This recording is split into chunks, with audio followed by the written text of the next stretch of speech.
In this video, we'll explore how to set up custom NPC shops in Minecraft using the Shopkeepers plugin. To begin, download the Shopkeepers plugin from the official Spigot page. Ensure your server is running a compatible version such as Paper MC or Spigot.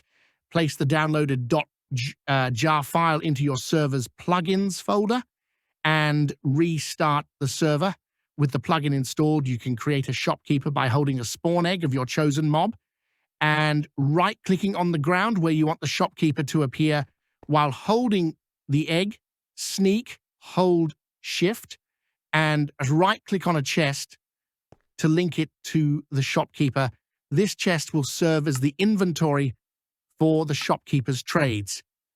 To configure the shopkeeper's trades, right-click on the shopkeeper while sneaking.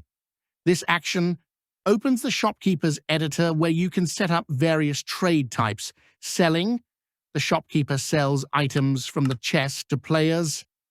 Buying, players sell items to the shopkeeper. Trading, players can exchange items with the shopkeeper. Selling books. The shopkeeper offers enchanted books.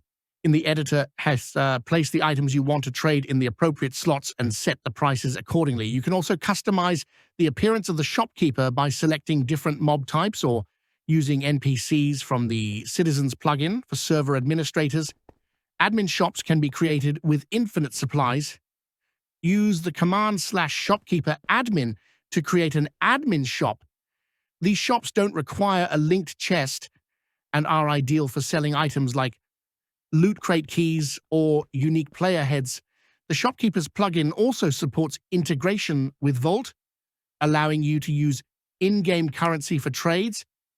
Additionally, the plugin includes a graphical editor for modifying the trades of regular villagers and wandering traders, providing a convenient alternative. Hope you enjoyed to complex the video Minecraft commands. If there are any questions, make sure to leave a comment and we'll reach out to you as soon as possible. Feel free to join my Minecraft server and test it out yourself at Mineplay.serv.nu.